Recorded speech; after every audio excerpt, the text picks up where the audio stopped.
Hey, lady, you gotta sign in. Do I look like such a threat? Don't blame me.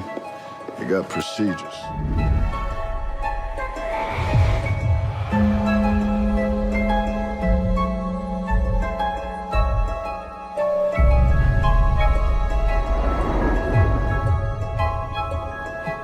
You hold that? Sorry. Thanks for your help. Don't mention it.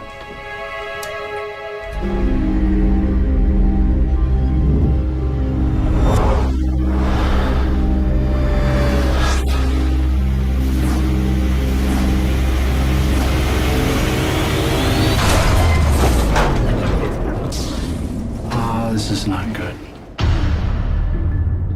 Why is elevator 6 in inspection mode? Oh, come on, man. What's happening? Nothing, just relax. What was that?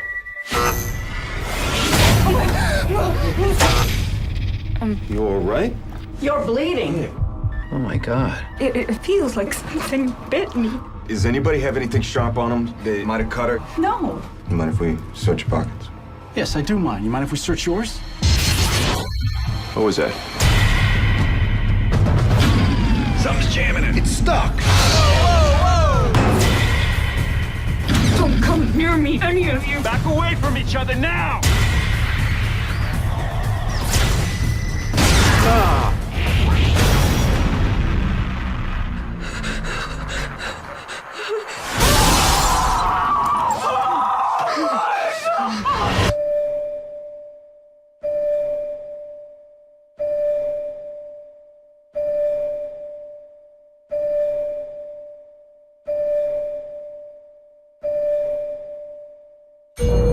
Turn on the lights! Who are you?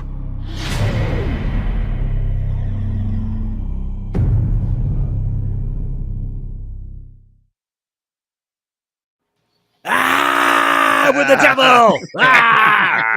What's up, Gorehounds? Welcome to the Gore Podcast. I am that not so mean fluff master supreme, Big Johnny D, bringing it as always. And just like a proper podcaster, I'm not wearing pants, and probably just like these gentlemen with me too. So I'm going to bring them in as always, starting first and foremost with the Chad Daddy, that dark lord of knowledge. We have Chad Chrisman. What's up, bitches? And you know him as that meat mountain, the killing machine himself, Mr. Babe Amone. Howdy doody, you face fucks. And we do not have our usual Scuba Steve, so I don't have to go through his 50 list of fucking names. But joining us, special guest first time, we have Mr. Anthony Diaz from 50 States of Terror podcast. Welcome, sir. Welcome. Thank you so much for having me, guys. Thank you so much. Hey, thank you for joining us, dude. Yes. Can't believe you wanted to join this shitty podcast. Anyways, fucking, we have a fun ass episode today, and I'm not gonna fuck it up because Scoob's not here. Can't yell at me. Today is August 29th, 2022, and yeah, man, we're gonna have a drop-tastic episode. But first, as we always do, and we don't have Scoob, so we're gonna pull in the variant Scuba. Hold on. Oh, what do we got? Apparently our stream is down. Already? Something copyright. What the hell did we? Where? The trailer?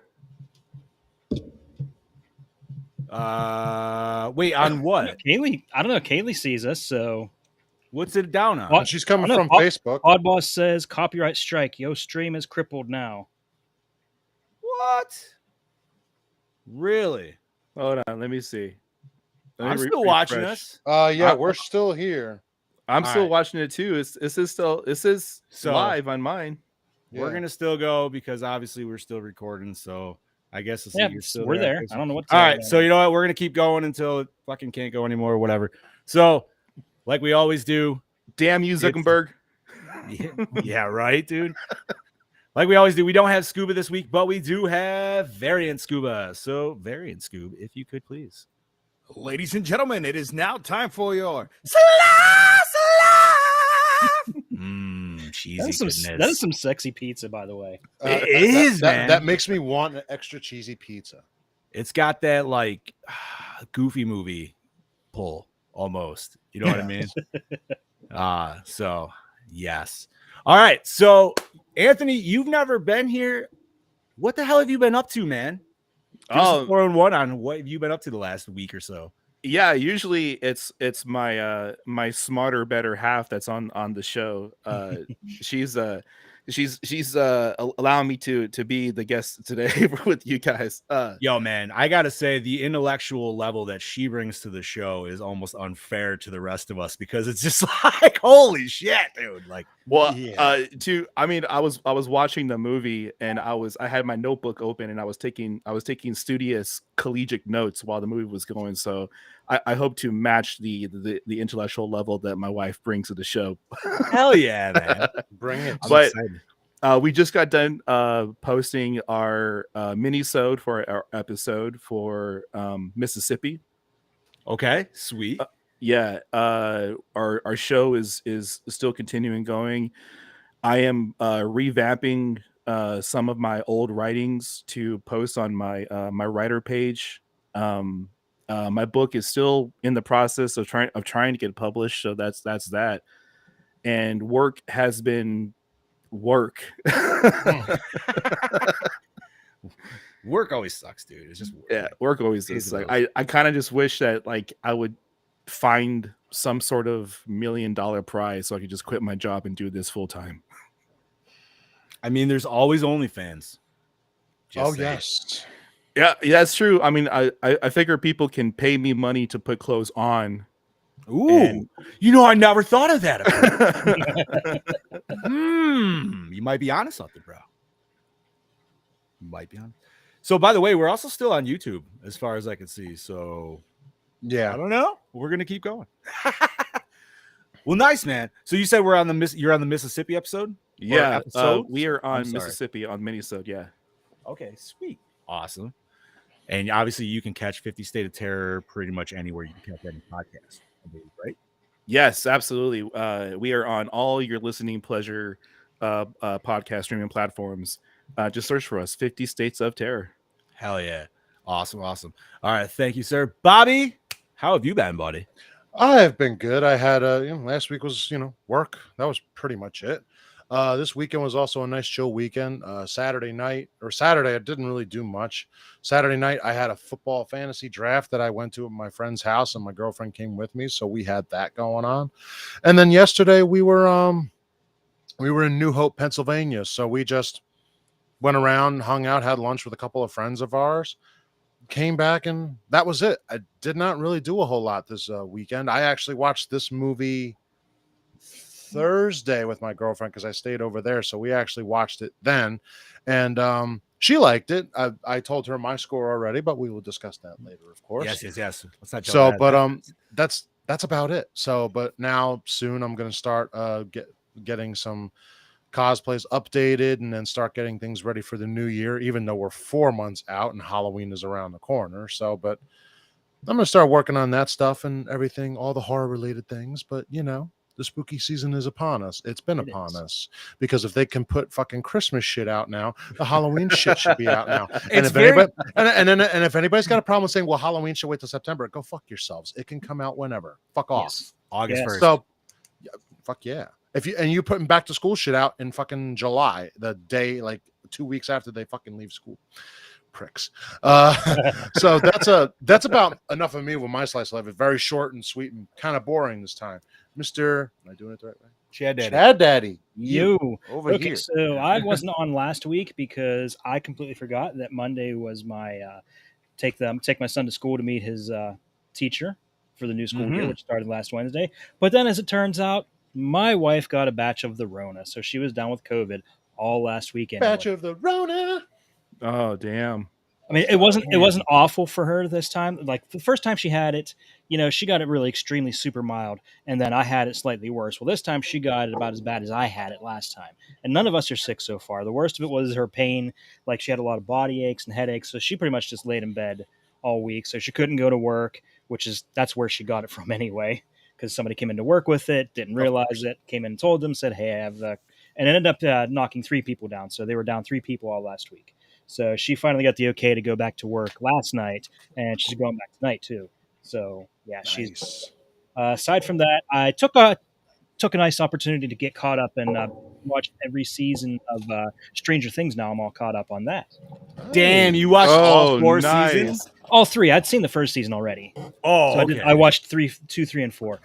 Yeah. God, I was gonna say, I was like, damn, dude, that's a serious fucking. Oh, dude, I soldiered through it, man. It's well worth it.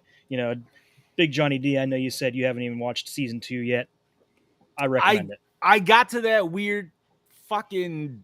I don't even know, man. There was that weird level, like where 11 went off and she was with a grunge group. And skip that episode. Everybody says you can skip that episode. It does not add anything to the story. You see, when I heard that they were bringing a Dungeons and Dragons main villain as their villain, I was like, all right, I'm reinvested. It was like they're bringing in Vecna, and as a avid D&D player since 1994, I'm like, all right, let's. Damn. I was like, holy shit, rock on, man. Let's go back into this. I've never played D&D. Oh, I did. Neither have I. I was big time into high school like that. It always looks super fun, but I'm always like, I feel like I just don't have the attention span. I don't know, dude. Like, oh, well, if you ever wanted to try it out, man, I would be honored to run a quick 2-hour session and just get your feet wet and see how you like it. Have you guys ever done that? Where have you done a live stream D&D? Oh yeah. I DM'd for I wrote an adventure for another show, another podcast, an actual play podcast, and when the host was missing the show, he would ask me to do the live broadcast, and I would do the play by the actual play for him. And at first, it's very hectic and very nerve-wracking, but once you start getting into the groove of things as a dungeon master, you're just like, all right, it's the same thing as you're just sitting right in front of me. I tell you the story, you tell me what you want to do, roll some dice, and boom, it's done. Nice. That's awesome. So, which edition do you guys play? I wrote the fifth. I wrote the 5th edition story for him, but I played original AD&D all the way up to 5th. I was AD&D 2nd edition. That's what me and the boys I played. am completely lost right now in what you guys are talking about. 2E and 5E are so completely different. Oh yeah. Oh, there's the Mr. Vasquez. Okay, Yeah, let's keep it moving. And then today, so yesterday, I saw in one of my groups that people are saying if you want, a PS5, Walmart has them back in stock. So I went on last night and I tried getting one, and as soon as I hit add to cart, it said, error, unable to complete. So I'm like, all right, fine, whatever. I tried it again this morning. I'm like, you know what? I wonder if, and I put it in, and it said add to cart, and I put it in my cart, and it's in the cart, and I go, and it gives me all the options to pay, and I go, all right, let's try Affirm. So I get it, and I get the Affirm, which is like a payment plan with a really low interest rate. So I put in my info for that, and I got approved for it. I'm like, all right, looked at my wife, I'm like, should I? She's like, I don't care. So I hit pay, and I'm getting a fucking PS5. I'll have it next week. Oh, hell yeah. After waiting almost 2 years, I'm finally fucking getting one. Nice, dude. Hell yeah. Air 5 right there, buddy. Dude, that's I'm jealous because I want one. Dude, just keep trying. I just lucked into getting them this morning. I don't know how I did it, but I just got lucky, man. I'm going to try. I got to keep trying. That's all I can do is keep trying. What did you hear that? Actually, Kaylee, you said never believe a wife when she said she doesn't care. She's actually been trying to get me one ever since day one when they came out. Like there have been times when she like there have been times when she had it in her cart and she hesitated and then she didn't buy it. So she actually had money saved up to get that before. Hell yeah, dude, that's awesome. Yeah, That's wonderful. I keep checking my email just to make sure I don't get a cancellation or something. Stupid question. I mean, maybe you already said it. Maybe I just missed it. Did you get the pro one or whatever the fuck it is? The disc drive one, the physical one? It's the disc drive one. Yeah. It's the physical one.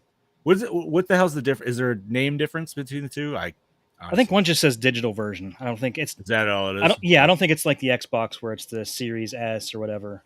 Series S and Series X. Yeah. And I got it. The best part of that is I got it for retail price. Oh, nice. Yeah. Oh, nice. It was 580 because it's the Horizon Forbidden West edition, so it comes with that game. Oh. Yeah. Which I already have for PS4, so I'll probably just end up selling it.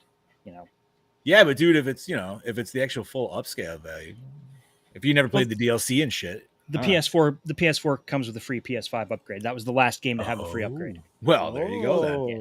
Yeah. So you made out like a bandit, literally. I did. So I'm really happy. So fingers crossed, everything works out fine with that. Guys, but, cross our dicks again for this. Yeah. Sword fight. But enough about me. Big Johnny D. How about you, brother? Oh, let's see. What the fuck did I do this weekend? Actually, I hung out with a bunch of family. That was cool. Did some pool time because obviously New York State. I probably got maybe like 2-3 solid weeks at best of the pool season. And then she's getting closed up. So use that. What the fuck else did we do? I honestly don't know. I don't think much, honestly, just gaming and watching fucking DBZ nonstop, dude, because the daughter has just been constantly binging it. Nice. Signed up for Crunchyroll because we're just like, you know what, man? I've never Hulu's got Dragon Ball and GT, but they're in the Japanese. I don't mind it, but the rest of them don't want to watch it like that. So I was like, fuck it, let's just sign up for Crunchyroll. It's got it all on it. Really? I know it has Super dubbed version. Right. Super's the only one that they have. Oh, okay. It's weird. I didn't check it the others because I never bothered because I didn't care about GT. But so I was trying to use that website that you were telling me about because we were watching Dragon Ball Kai because I was like, all right, we'll watch Kai because I can give you DBZ in half the amount of time. Yeah, cut that on like the you know what I mean? She could right. She could and I've never watched Kai, so it would give me the opportunity to be like, all right, what the hell did they do here? You know what I mean? Like, and holy shit, just from the first episode, completely different, man. Like I forgot, I haven't watched Dragon Ball Z since from the beginning like for a long ass time. The whole like Gohan and the fucking tiger, like that's a whole episode, right? Of just like bullshit chasing around. Nah, man. Kai's like, nope, we're showing you Bardock attacking Frieza. Shit's going down. Here's Goku. Boom. Raditz fighting. And I was like, holy fuck, dude. Like, this shit is fucking like, all right. So they start Kai with Bardock. Yeah, dude. Full out. Really? Like, it's a totally different, like, which it gives away the whole thing of him like figuring out he's a Saiyan. And it takes away all that surprise, which I'm kind of like, well, that's kind of shitty. But at the same time, it's also kind of cool because you're like, yo, man, here's Bardock, which they make it part of the series. So it's kind of like actual, like, you know what I mean? I don't know. Right. I would say check it out. I'm trying to check it out myself, dude. I was going to, I looked physical. Whoo! No, thank you, sir. I'm not dropping that about him. It was like. For Kai, really? It was like $80 a season. I was like, nope. What? It must be out of print now. That's probably why. It is. So yeah, other than that, just enjoying the weekend. Watch this movie for the first time, and I am ready to talk about it. So let's do that. And that is 2010's Devil Body.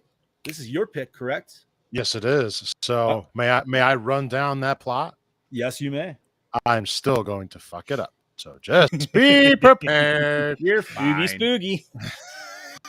Released September 17th, 2010. In Philadelphia, Detective Bowden is still grieving his wife and son killed in a hit and run 5 years ago. When someone jumps from a skyscraper onto a truck, Bowden is sent to investigate. Meanwhile, 5 strangers are trapped in an elevator in the building where the jumper committed suicide. The communication radio in the elevator is broken, but the guards, Lustig and Ramirez, observe the individuals via CCTV as events unfold. Tensions run high among those trapped, so Lustig calls the police and Detective Bowden assumes the case. Without being able to contact the individuals, he tries to work out who they are, but he can only account for 4 of them. As the passengers are killed one by one, the rescuers work frantically to get access to the elevator car. One of the high-rise security guards, however, is convinced that all of this is the work of the devil. The devil. Man, I almost wish I had that little putty scene to just throw in there really quick. It's El Diablo. Jesus Christ.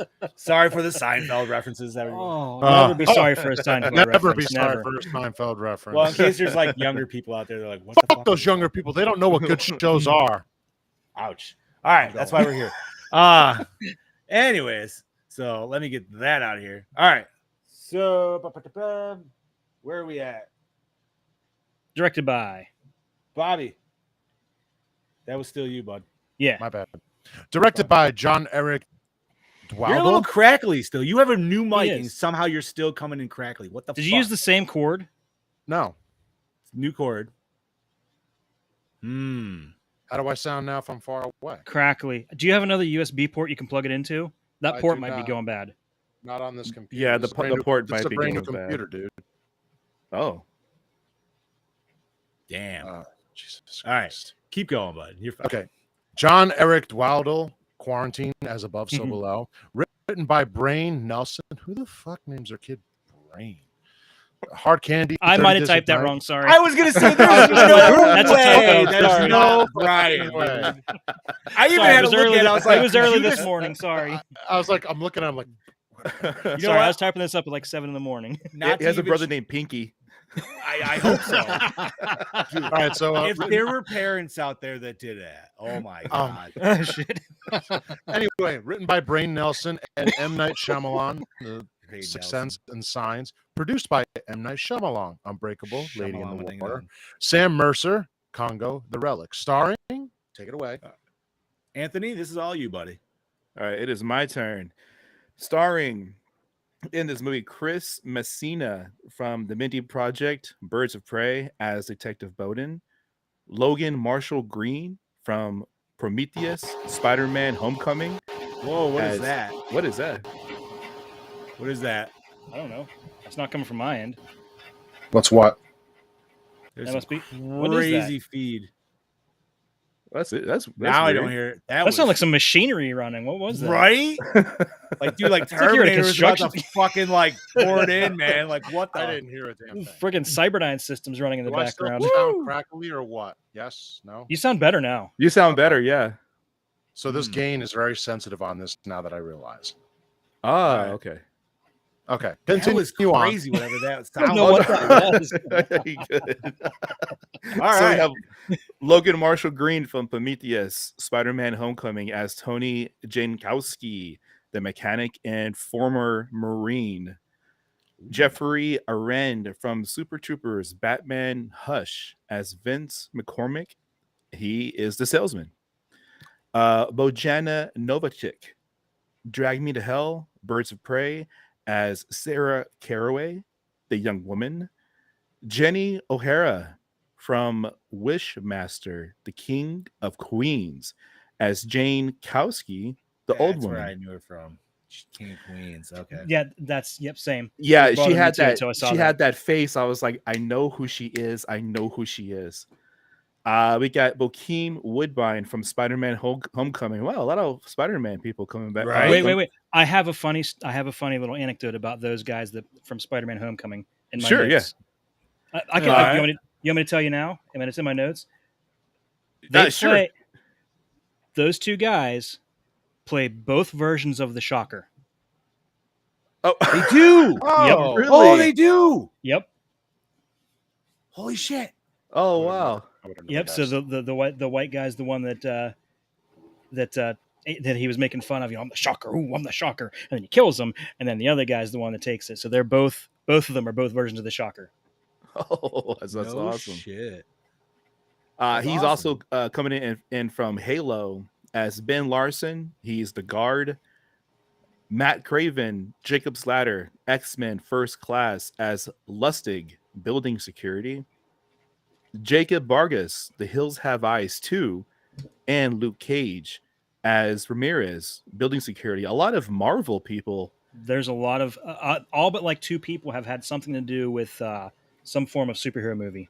Yeah, that's damn. awesome. Batman, that's awesome. Joseph Cubden, The Day After Tomorrow, X-Men Apocalypse as Dwight, elevator repairman. Caroline, Devamas, Oh Jesus. Hannibal in Hollywoodland as Aisa Nahal. All right, quick before you Hot could. damn, dude. I Round am of so applause on that. happy that he said them because You're I would welcome, have Bob. fucked it all up. Thank Especially you. that last one. Right? That made my fucking eyes The, cross reading it. the intelligence level just went another notch. That's funny, dude.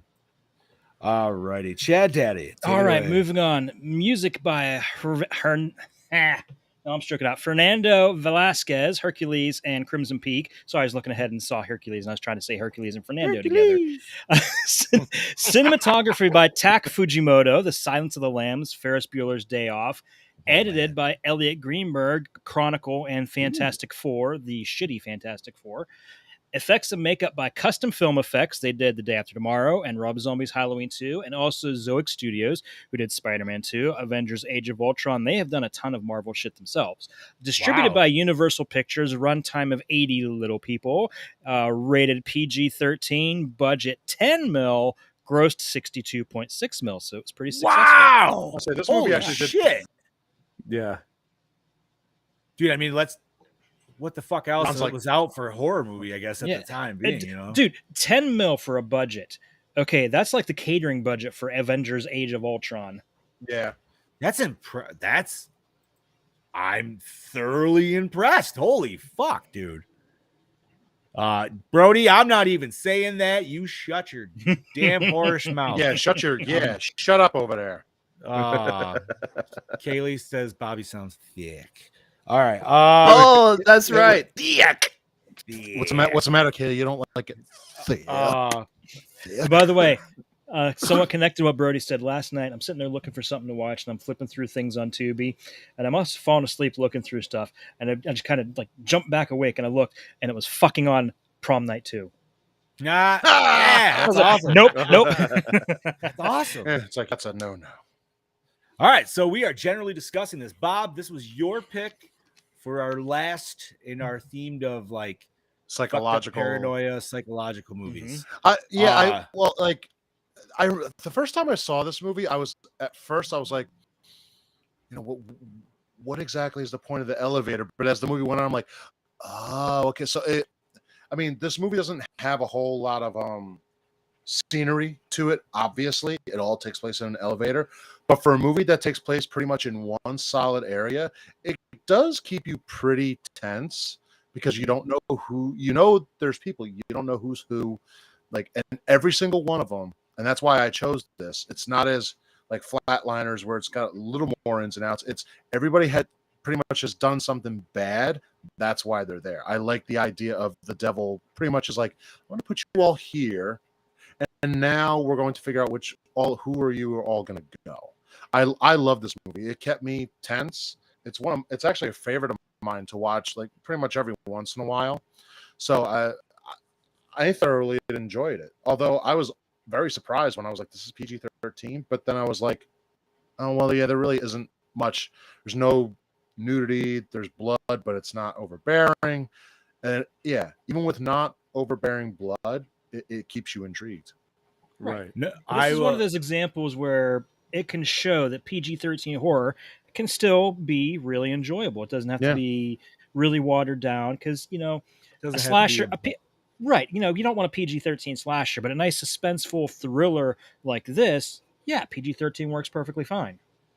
So I will say the runtime is definitely like one of the solid effects of it too, because it was a sweet short movie. You know what I mean? It didn't feel like I didn't feel like it was overly long in any part that No. needed to be or anything like that. Like where I was like, they could easily take this 10 minutes out. I'm sure there might be, but I feel like, I don't know. Like when it was done, I was just like, oh shit. Like it was done way earlier than I personally expected. So yeah, I think if it would have been like 2 hours, it would have been drawn on and it would have been just a little boring, and it's sweet, short to the punch. Right. And it needs to be. I mean, because you're dealing with one little contained room, an elevator. Now there's so much shit going around it. It's amazing. Like I thought that was great. You know what I mean? Like you get the whole with the security team and the cops and like all the firefighters coming. Like you still get all that shit of like almost just a normal. How do I want to say? Like almost it felt like Speed a little bit. But it was like Speed with, you know what I mean? Where there's just like some shit going on, trying to save people from a dangerous situation, but there's a full horror element involved. I don't understand. What's Speed? I've never heard of that. Never heard of Speed. Never heard of Speed. No. You mean the bus that couldn't slow down? That's right. Bus that couldn't slow down. But I do agree with what your wife Jen says, that it should have been rated R to be darker. I could see where it could be very dark, so I would have been interested to see how dark it could have went. But I still, like I said, loved it for what it is, of course. Oh man, it could have gone super dark. Yeah, it could have went full Exorcist. Yeah, if they wanted to go darker, but I'm kind of glad they didn't. Yeah, all I have to say that was spoiler alert. I mean, you're gonna find out anyway if you don't watch the movie. It's only been 10+ years. The old lady, when you see her eyes go black, I don't know about the rest of you, that terrified me. It made me want to watch Legion. I don't care how if anybody hates that movie, that's fine. I can understand that. I still enjoy it. But if you wanted to watch that. I like saw her eyes go black and I'm like, oh, and then she started talking in the weird voice. I'm like, if I was the guy in the elevator, I would have killed myself already. Right. I was like, I'm done. I'm not. No. Well, I think that I'm sorry, please go ahead. No, you know what? You go ahead, bud. The thing that grabbed my attention at the forefront of the movie was the amount of Catholic undertones it was taking from the very beginning. I grew up Catholic, so like when you talk about the devil and how he plays, and then everything that symbolizes the Bible within the movie, it did trigger a lot of old school Catholic school teachings from the back of my brain that was just been there for years. It just came out. The Catholic guilt instantly hit hard. Like, oh god, man, like freaking like it was like the Manchurian Candidate, man. I stood up. It was like, I must repent. Yeah, right. You're like, he immediately had to say 10 Hail Marys when he was done watching. Oh, dude, for real. Like, and like, especially when you have the Mexican who's a security guard, and he's immediately talking about the devil and talking and praying in Spanish, and then the building number is 333 going into 666, and then the what is it, Bethlehem Road or something like that, Locust Street. These things were like riddled with Catholicism and Bible references. I was like, all right, here we go, trip down Devil Lane, let's do it. I'm really glad you picked up on those, because those were intentional, and it's I do go a little bit further that into my notes, so I'm glad you noticed that. Nice. Hell yeah. So I will say, one thing I did enjoy about this movie, and we'll see how you gentlemen feel, is I liked how they set up everybody for potentially the red herring, as they should. My wife called it straight out, because I even asked her like 10 minutes into it, I'm like, who do you think it is? Like, once we got there, I was like, so who do you think it is? She's like, it's the old lady. I was like, yeah. She's like, who do you know? I'm like, honestly, I have no idea. I'm not going to lie, I was almost betting the security guard, and my only tell for that was that he made everybody sign the list. And I was like, ooh, I wonder if that's like the list of like their soul. Yeah. I was hoping for. That was a big red herring right there. Yeah. Just remember what Ned Flanders said. It's always the person you least suspect. That's true. It kind of makes me wonder, though. I don't know if Chad has anything in his notes as to why it is the old lady, or is maybe that's stupid. Because it's just it should always be the old lady, because that's the one that you would never expect. No, and the fact that she died too, and like, right, yeah. And I'm actually I'm kind of getting excited to see what Chad's notes are, because I have things like with the symbolism of color and how everything, how their sins were played out inside of the elevator, like with the and fact that they're all wearing red.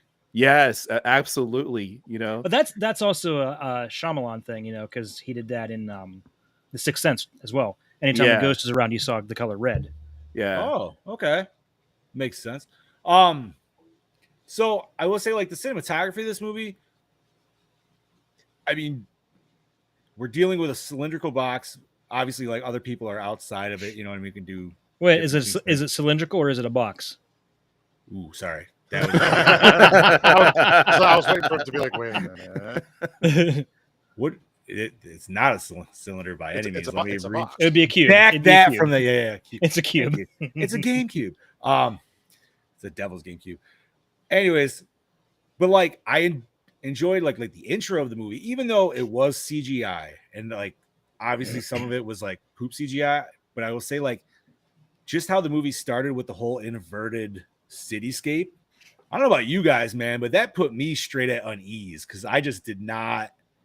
I can't deal with upside down rides anymore, getting closer to 40. So for some reason, that instinctively just put me in that, like, oh, I don't like this. Like, after 30 I completely forgot it started like that, and I'm like, we're watching Inception here, right? That's true. Right? Yeah. Get the sheep out. No, but for once again, like you guys said, man, for a PG-13 movie, I feel like it's actually a really solid horror movie. Yeah. Like, you don't usually say that for PG-13. It is. It's very well paced. You know, the story's nice and tight. It's a whodunit. Yeah. Which, you know, we've had a few whodunits lately, and I'm really enjoying that. And I'm glad they didn't give it to like Venom right off the bat. You know what I mean? Because obviously, like, that dude walking in, yeah. Come on, yeah. I was kind of thinking that too. Yeah. As soon as I saw, I was like, he should be Venom. Yeah, and the movie like does make you kind of want to peg the bad guy as the security guy and the salesman up front. Yes, you know, and that was kind of a cool way for them to be like trying to like ease you off of different suspects throughout the movie. Yeah, so that was pretty cool. Speaking of the salesman, that was another one that was bugging me. Why the hell he looked so familiar until I was doing the cast rundown this morning, and he's that one fucking stoner kid from Super Troopers.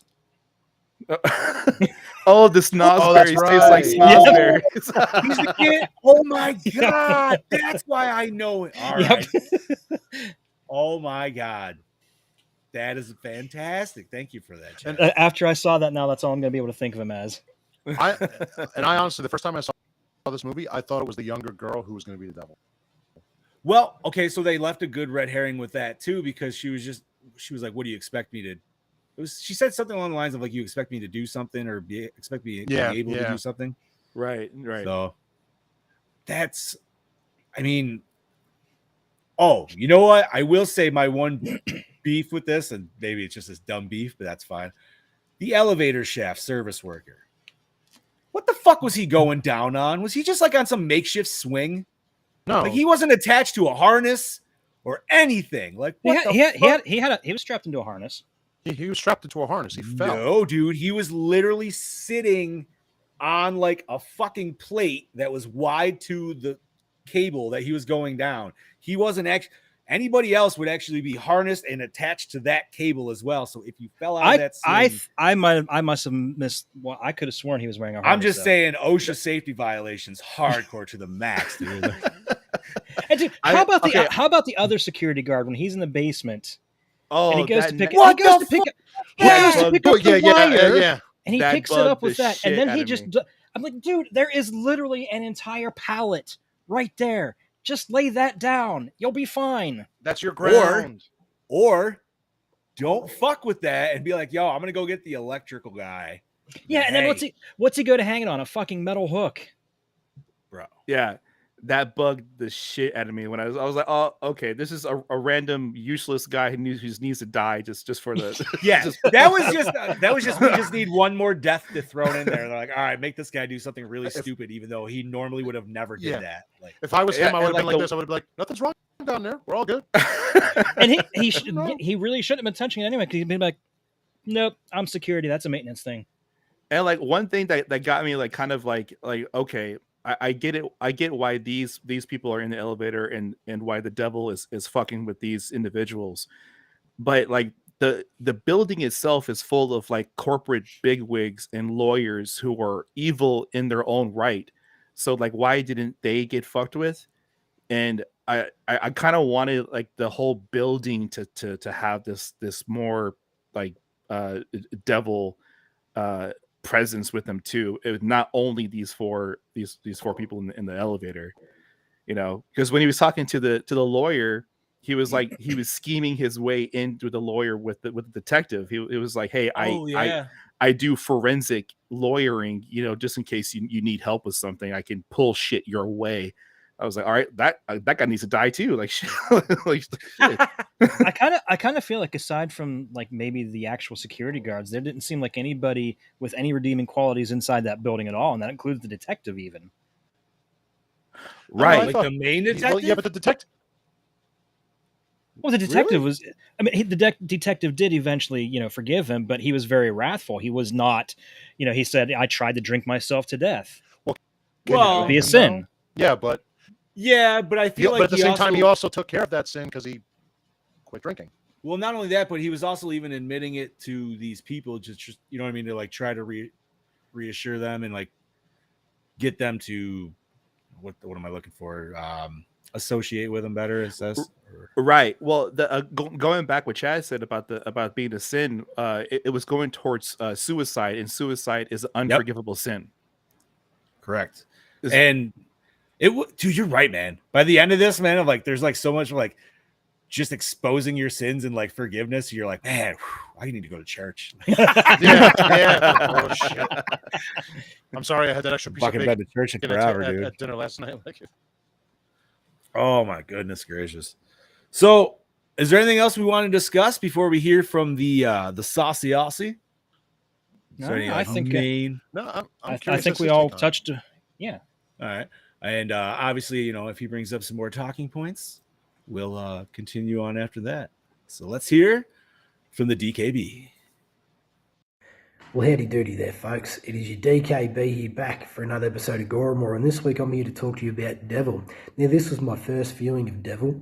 I have mixed emotions about it, probably more so, negative emotions towards it. Maybe because I've been spoiled the last fucking couple of weeks. The last couple of weeks of the film choices from the Goremore boys have absolutely been exquisite indeed. And I guess one of them was my fucking pick too, but that's neither here nor there. I'm not trying to compare the pair, but I think that's probably why I was a little bit let down with this film. So moving on to the film itself. Look, I understand with this fucking premise that they're trying to able to create something new and different. But really, the final payoff for it doesn't really succeed. For me, personally, I just did not find this film entertaining. Look, one location films, that's cool. If you can make it work, make it work. It does work, but the character development to help back this premise up just really fell flat for me.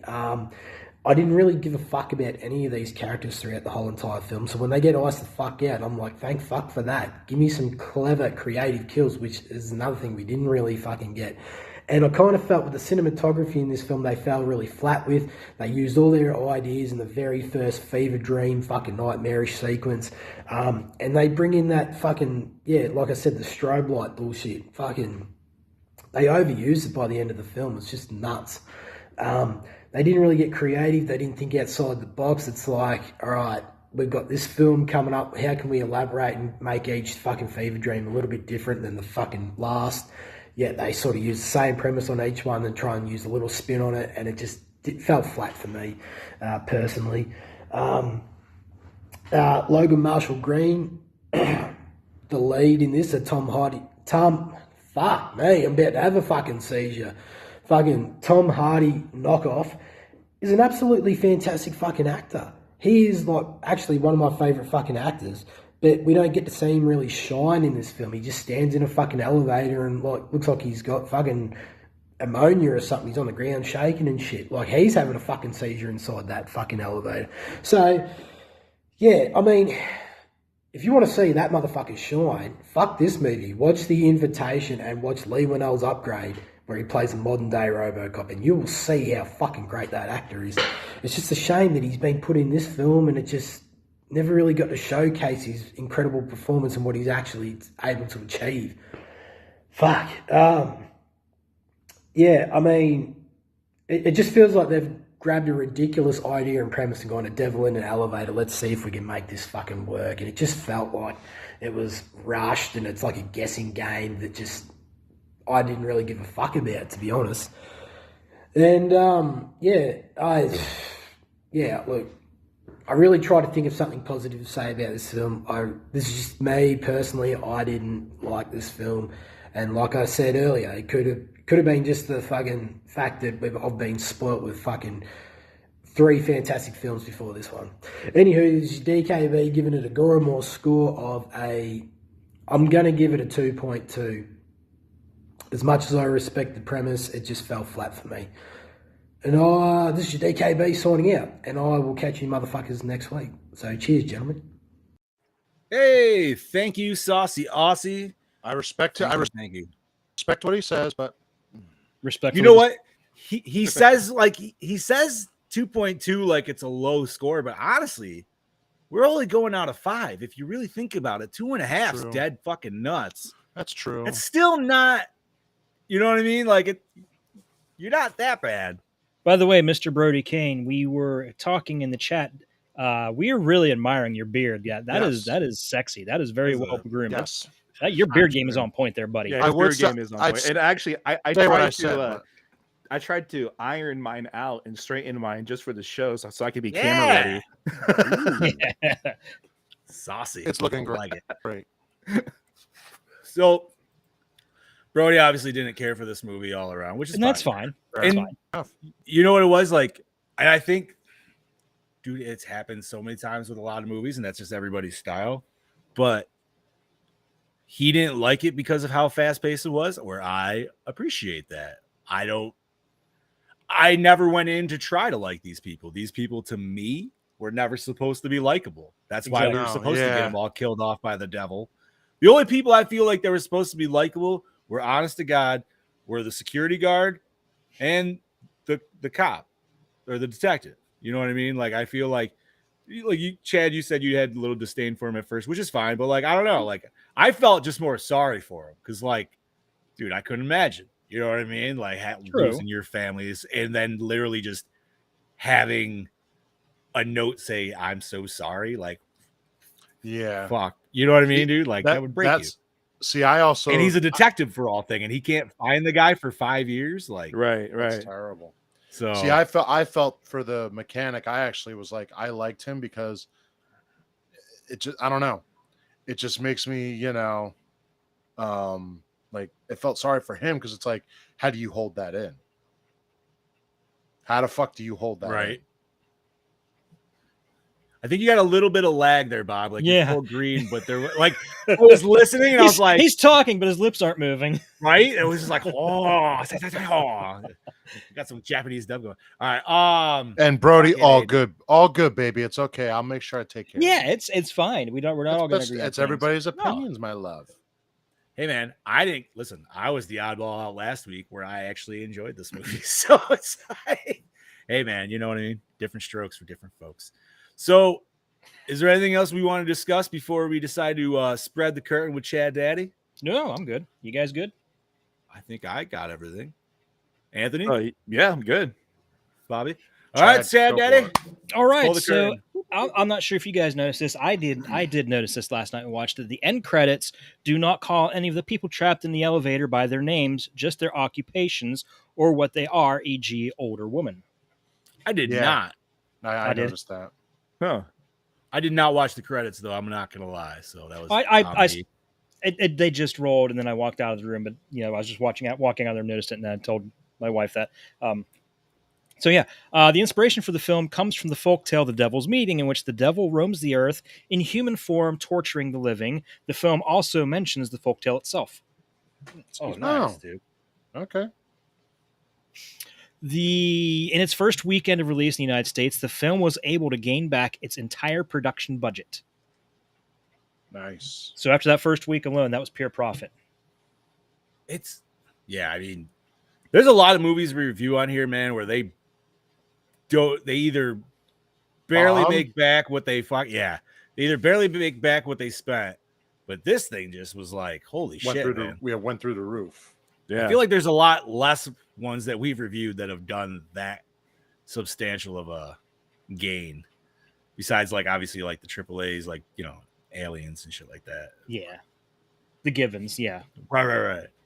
But yeah, this definitely did good. So the sign on the truck that the man lands on after he jumps off the skyscraper says Bethel Bread Company. Bethel is considered to be a holy place in the Bible. It was one of the first places where the Hebrews met God. All right, thank you, Chad Daddy.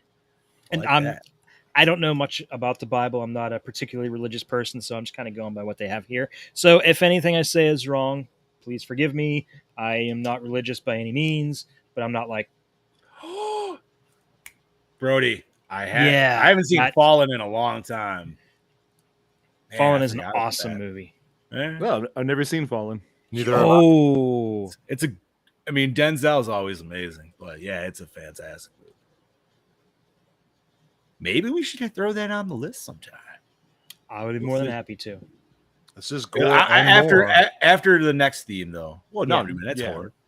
Yeah. Oh yeah, definitely horror. Biblical reference. You just like, sorry, not to.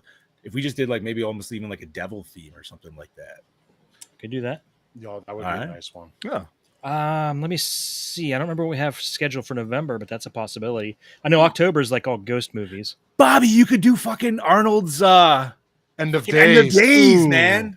Get to the same place. I like End of Days, man. Yo, End of Days had CGI, but whatever, dude. That's the only bad part of the movie for me is the CGI. That's it. I like Arnold's fucking weird egg peanut butter moldy pizza drink. The fucking shit he makes. Yeah, right. It's fucking Pepto-Bismol and coffee and pizza and that's right. That's right. Chad, continue on. Biblical references can be seen throughout this movie. For instance, company names Bethel Bread, Trinity Service Station, and places Locust Street and Bethlehem Pike. The building number 333 can also be seen as a reference to the devil number mentioned in the Bible as 666. Ooh. Very nice. Almost like it's a halfway there point. Mm-hmm. Like a crossroads. Yeah. Oh, Brody that's a good point.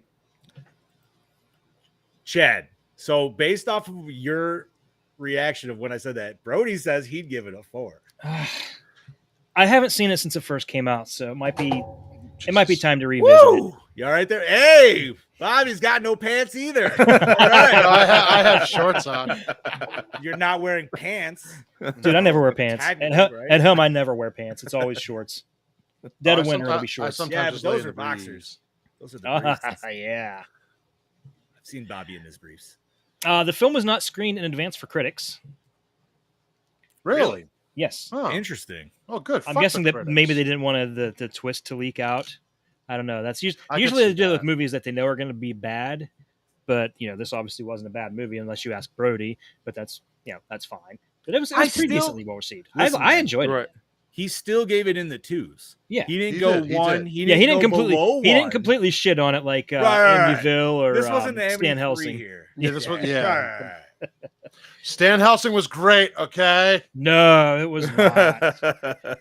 Oh, whatever. Are we gonna? We should have an award show for our shittiest, like each one of our shittiest picks. Oh, that's definitely. We'd all agree. We'd all give it to Amityville 3 though, because that was the worst. Like you can't get worse than that. No, but I mean, like we would. I mean, you still want to go through to see who each person. Like obviously, mine would be Stan Helsing for you guys. But who?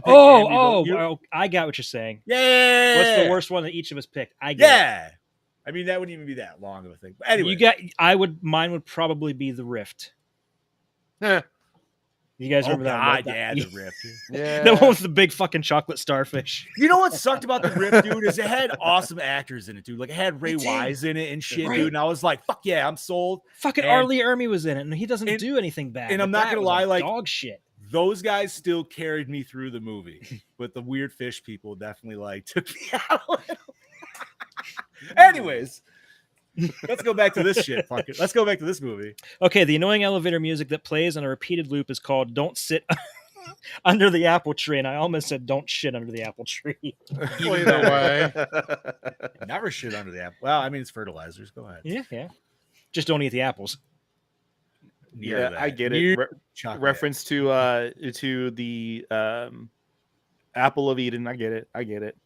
Oh, I didn't pick up on that. Very nice. Thank All you, five characters who get on the elevator have the color red in common.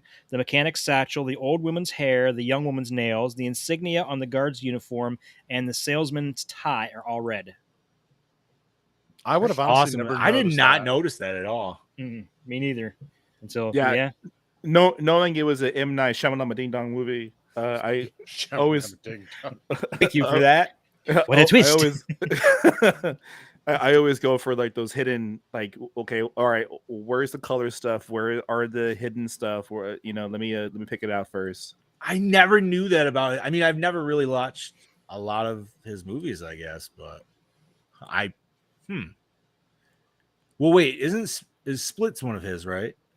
Isn't that on the list coming up at one point? Maybe it's on the possibilities because it's on the superhero list. But an interesting thing about Split, I'll just go ahead and jump to that right now. So, you're all right, perfect. Devil was intended to be the first of the Night Chronicles trilogy, which involved the supernatural within modern urban society. In June 2010, Shyamalan announced the second film titled 12 Strangers, which was later changed to Reincarnate. The film was about a jury discussing a case dealing with the supernatural. Chris Sparling was set to write the script and Daniel Stan would direct. He also confirmed the title of the untitled third installment was going to be taken from the abandoned sequel to Unbreakable. So they ended up completely shelving the Night Chronicles trilogy, but the third one ended up being reformatted and came out as Split. No shit. Oh. So wait a minute. So the second one sounds pretty much like The Exorcism of Emily Rose. I was thinking that too. Yeah. But The Exorcism of Emily Rose predates Devil by by 5 years. I was gonna say that I watched that in theaters. Actually. See, now that second movie I would have liked to have seen, but maybe it would have been nice if one of the jurors got possessed or something. It's like, oh, it's actually real. Guess we never. That would have been cool. Well, with Shyamalan, it would have been, not what you see. Yeah. It's not. It wouldn't be what it seems. There'd be definitely a twist there. Right. Do you think maybe that's why they backed off because people would think too much of? I do, because he gets a lot of undeserved hate, and a lot of people don't. He does. Well, no. But I'm saying like for the Emily Rose thing, just because it's like courtroom ghost. Oh, I see what you mean. Yeah, you know what I mean. Like that could have been a part. They're just like, you know what I mean? Like, because I don't remember how well that one did. Like, I personally didn't mind it, but no, but I didn't mind it. You are right. He does get a lot of undeserved hate. Yes. Is it Robot Chicken's fault? Is that no? The question? No, I think. I mean, it could be, but I think a lot of it, people look down on him because he was known for always having a twist, and they kind of pigeonholed him for that. And then he came out with his adaptation of Avatar: The Last Airbender, which people just flat out hated. Right. Let's not talk about that. So that really torpedoed his career for a while too. Yeah. Well, the movie that should not be named. Right. That movie doesn't exist. I never saw it, and I don't want to. I never saw it, and I never saw Dragon Ball Evolution because I know it was going to be the same pile. Bro, of dog I crap. own Dragon Ball Evolution, and that movie is ass, like straight garbage. I don't even know why I fucking own it. It wasn't a gift. I know I spent money on it, but it might have been like $3 at Walmart. I was like, you know what? That's the $5 bin. Dude, I did the same with the House of the Dead. I bought it. Wait, the House of the Dead movie from 2003? That movie was it's ass too. I know, oh my god! I bought it, and I think I bought it used. I think I bought it. Tell you anybody. I think it was when the local, it was like Family Video or whatever, was going out of business, and I bought it. You know what? I guarantee I could throw that on the list and make Brody. I wonder if Brody would hate that more. He might. See, I want that movie was fucking. I want you to do that just to get his review. That's but just that movie could have been better if all they did was cut out the fucking video game sequence. No, you need that for the cutscene. No, fuck it. Yeah, right. Thank you. How It do was we so stupid. How do we skip from scene to scene? Well, we could do what every other movie does, or we could throw in clips of the video game to try to sell it off. Hey, Brody wants to know if we've No. seen The Exorcist 3. Yes, I I have. have seen The Exorcist 3, and I fucking love it. Yeah. I have not, and I know But- you and the Boss Man and a lot of others have talked much. But about the it. Neither have direct- I really haven't seen good. it either. But the stuff they took out of that movie, should still be there. I Should mean, all we never still did be the there. first one, so we would have to get through a little. We can't skip to the third one. We've never done that. Have we? We just skip right to a third, like a sequel. Better than the first, maybe not, but it's definitely. I think they're both. Oh, I equal, say it's better than the first. I was not a big fan of The Exorcist. What about the second one? The second one one's doesn't ass. exist. Don't. The second one doesn't exist. So it's just Yeah. 1 and 3. Well, Yeah, you don't need to see the second one. It's stupid. Oh, No, I'm not even joking. Okay, I'm done. So no, My I think the bad. first one and the third one are equal. Honestly, for me. All The right. second one doesn't exist. I love It's it. terrible.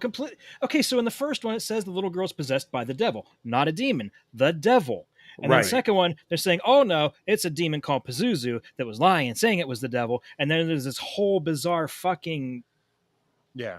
Bizarre ESP fucking- shit. I don't Oh. know. It's so fucking dumb. It's terrible. All right. Yeah. Nope. All right. They were trying to run the Carrie vibe. Okay.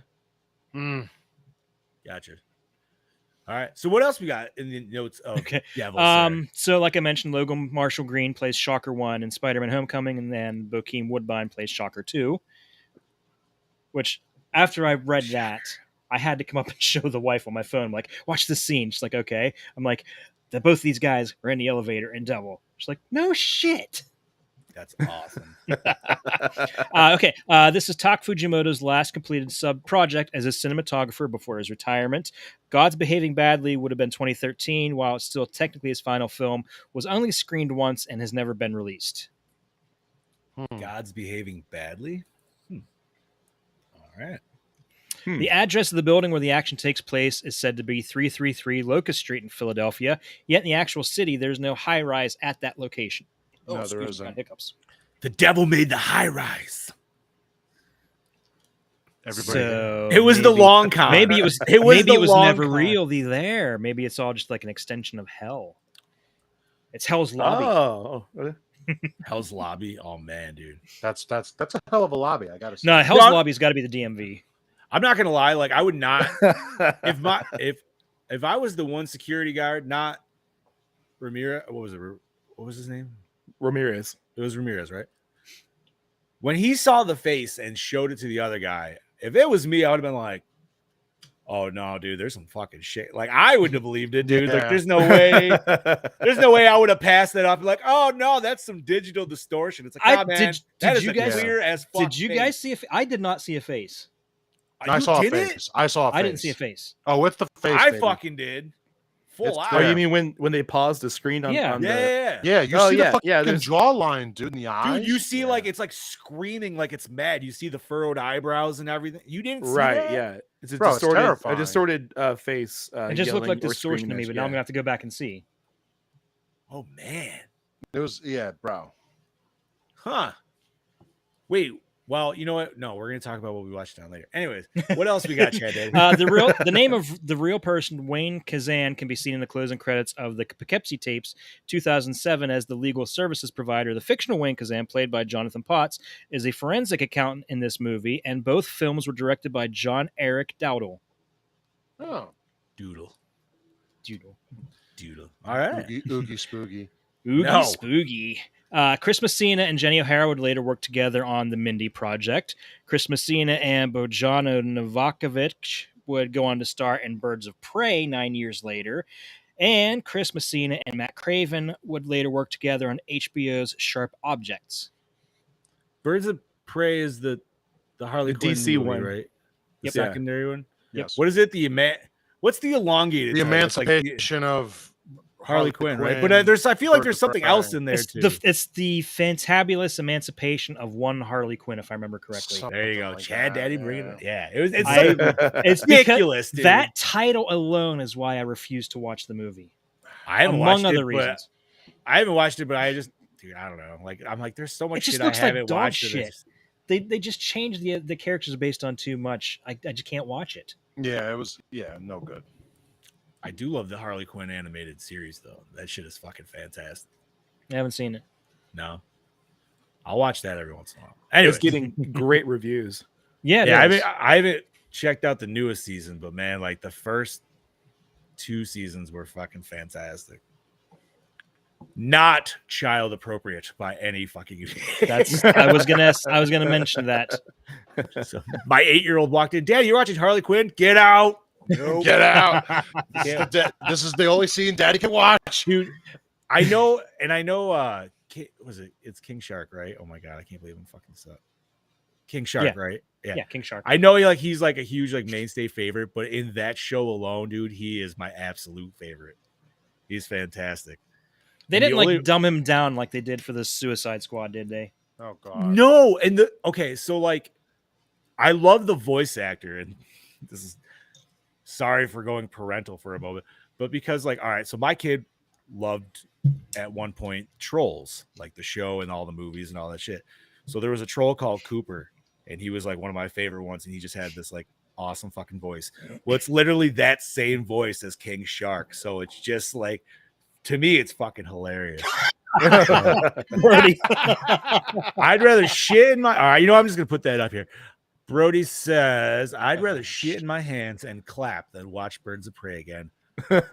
So Brody watched it. Okay, duly noted. So you didn't do that the first time?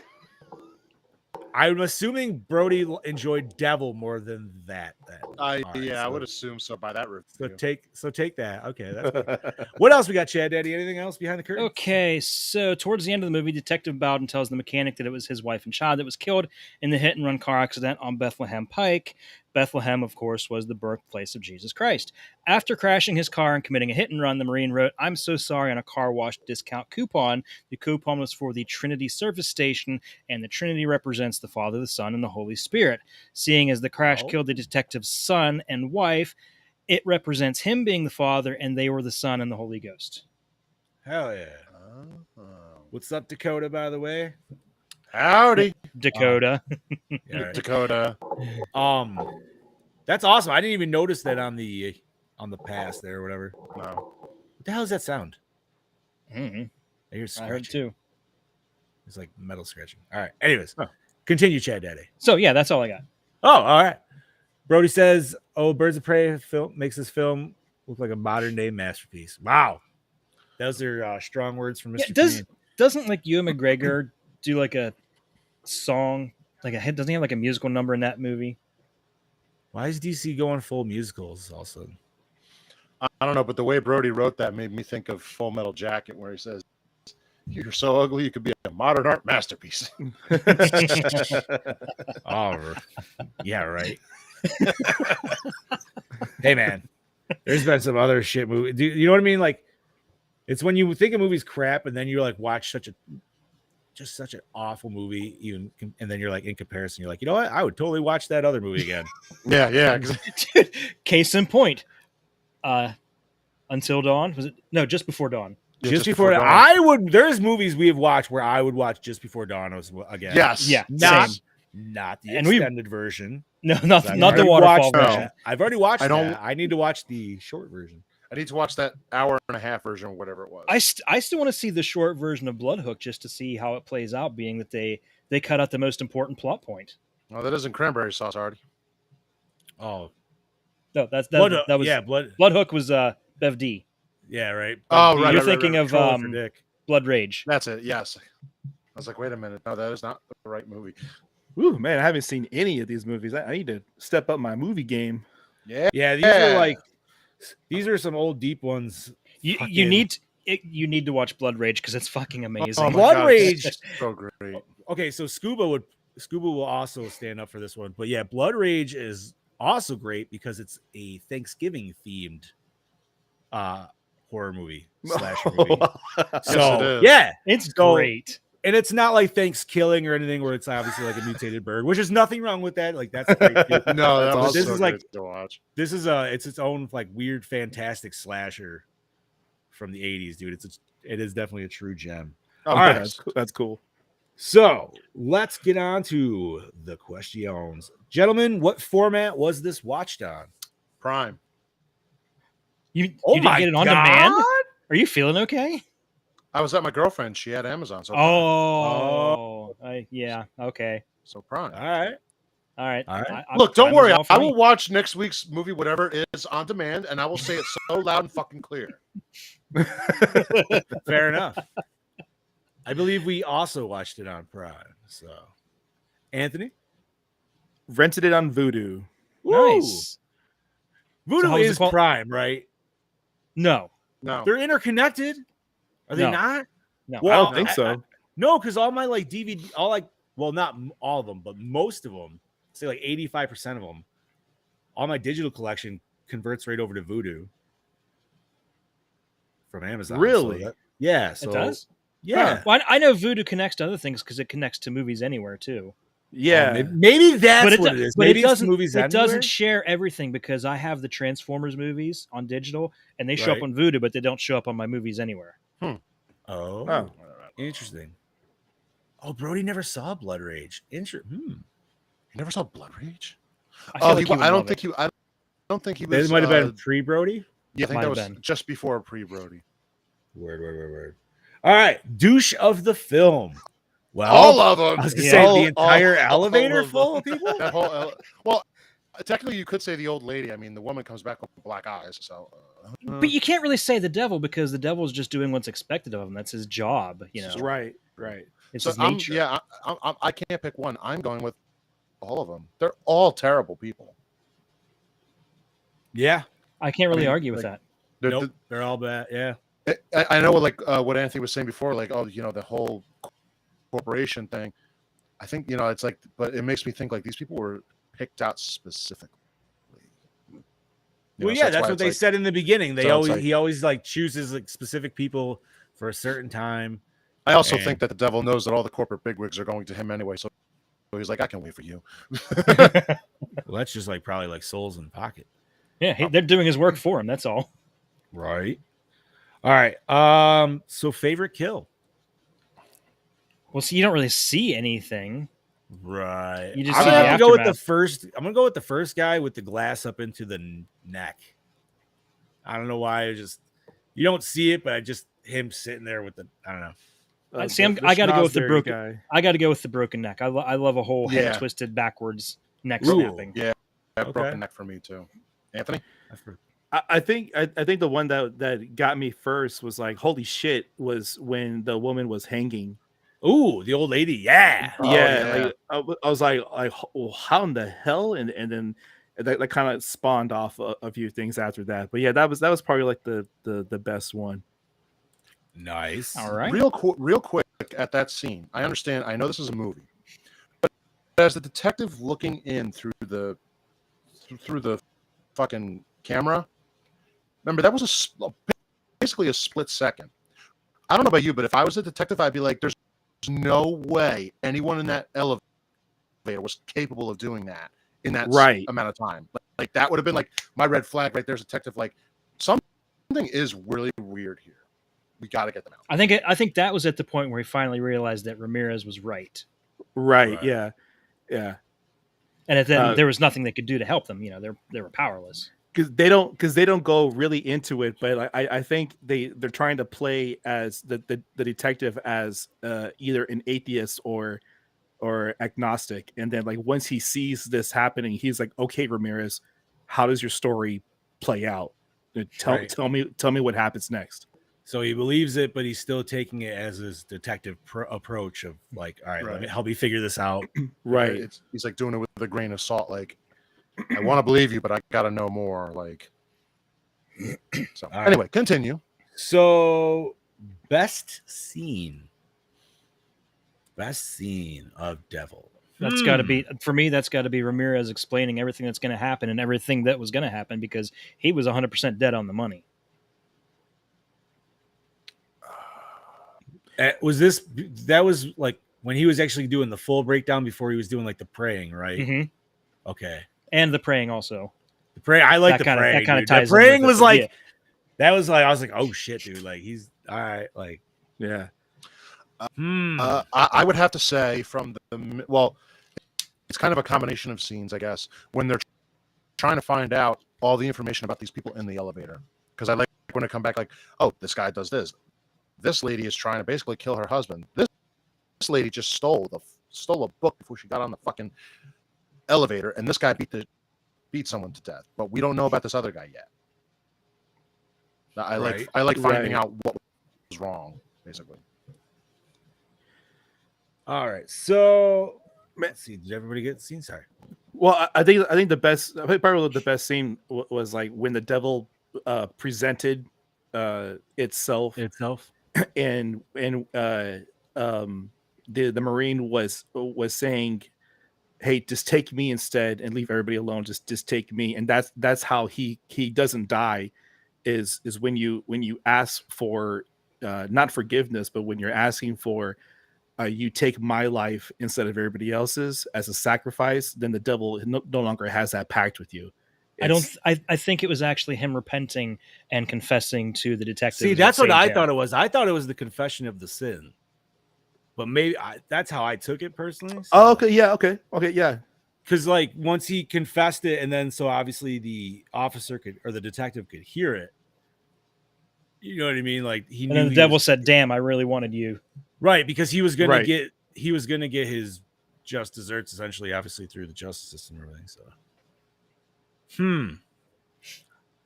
all right. So yeah, dude, that's it was a cool reveal. Like I did not, like I said, like my wife called it, but like I said, the fact that killed her off, that just threw. I don't know. I like that they threw you that curveball. Yeah. Like so, she was dead almost. I would say almost half the time, or at least a third of the time. Yeah. She's right. She was the second death. She was the second death. Yep. Yeah. All right. I think. Yep.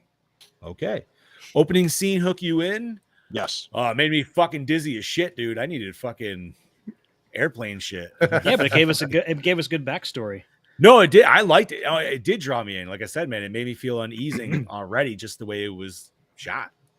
Yeah, a Bible quote going into a movie about the devil always sucks me in. It's like, all right, here we go. It's like true. That went so fast that I actually had to like rewind and pause. I was like, wait, what did that say again? I was like, oh. And it's like, oh great, we're really fucked. You getting religious? Hell yeah, you have to, man. All right, so most attractive character, the young chick in the elevator. I gotta disagree. The guy's fiance with the neck tattoos. She was. Oh yeah. Forgot about her. Yeah, she was in Lost Girl. She was what? She was in Lost Girl. I don't know what that is. What's Lost Girl?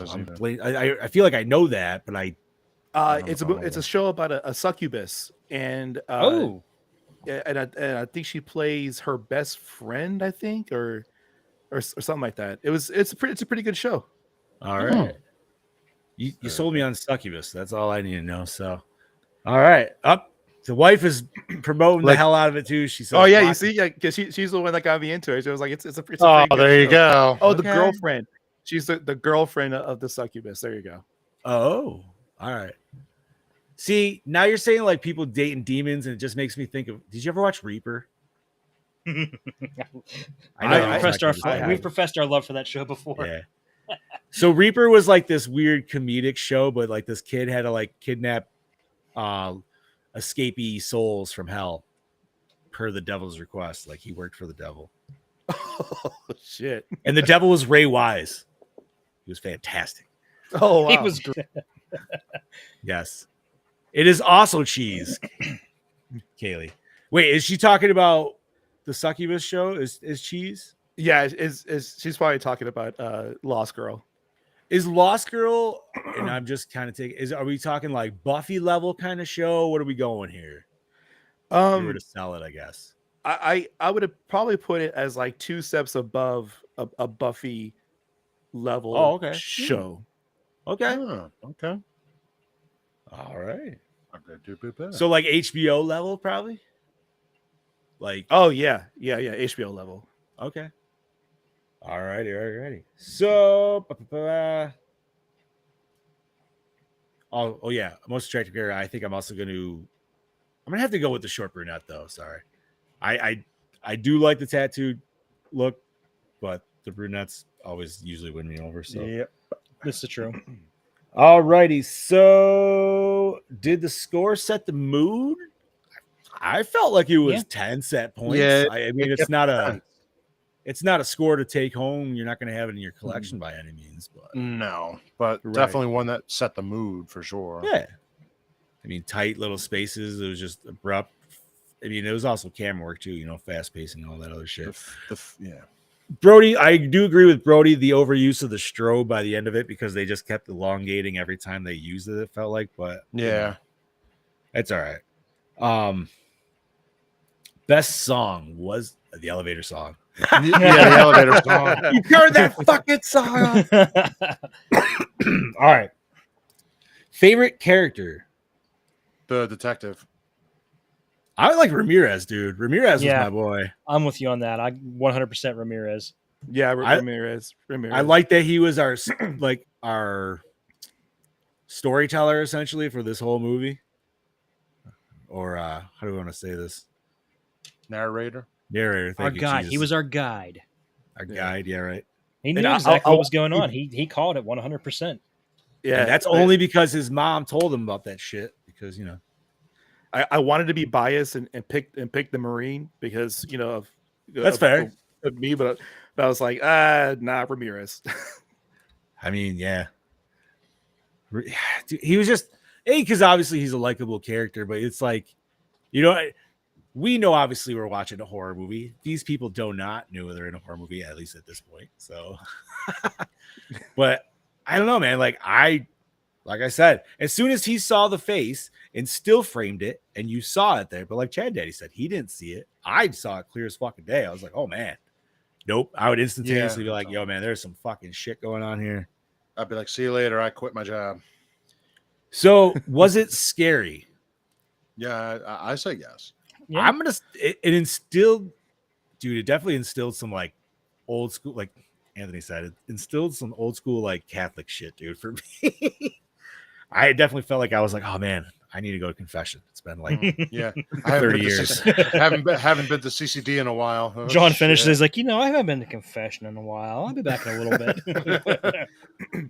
Fucking A, man. 4 days later, John's still there. It's like, John.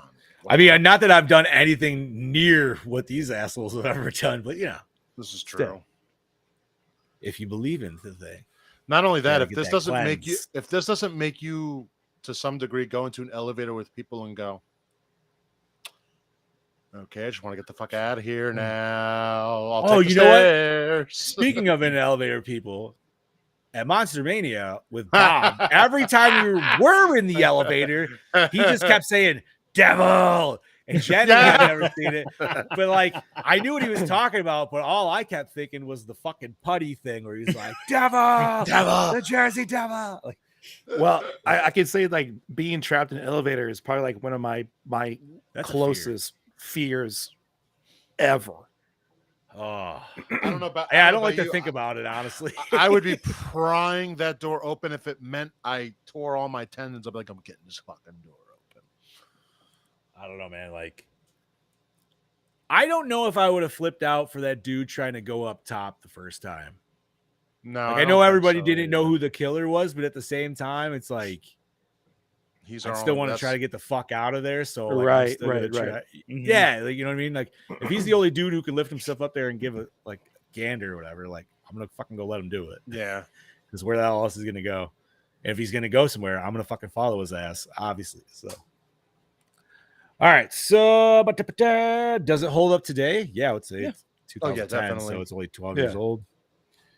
Looks pretty good. Some of the CGI is kind of questionable and the intro and shit, but whatever, man. It's better than other shit we've seen. So, yeah. Acting, it's pretty good. I feel actually it was well acted. Everybody pretty much played their own version of an asshole. It didn't seem hammy by any means. It didn't. Yeah, it was not bad. Yeah.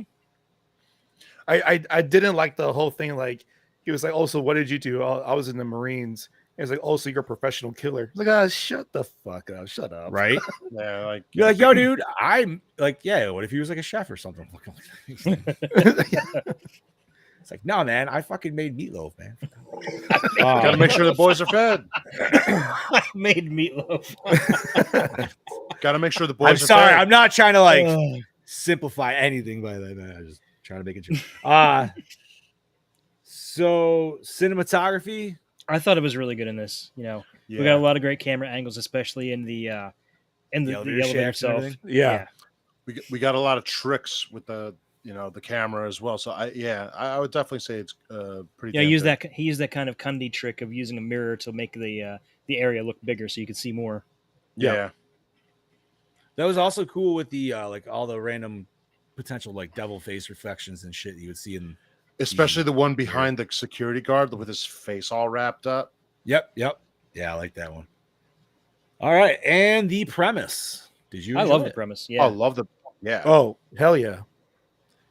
I have to agree, and also I know Brody said it in his review. One set location movies, man, especially if you could do them right, I fucking love them. They're fantastic. Yes. It just shows you what you can truly do with a movie with, a limited idea, but like how big you can actually take it. Yeah, Evil Dead is a prime example. Yeah, yeah. There's in the woods. Boom. All right, so recycle, rewind, remake, or reboot? Rewind. Rewind it. It's not old. There's no reason to. I would say rewind and reboot. I'd like to see, maybe more things like this happening at that exact same building. Would it just be the building or just another? It could be, any 333 Locust Avenue in any city, even. Yeah. Or rewind it, but make a sequel where it is Devil 2, but now it takes place somewhere else.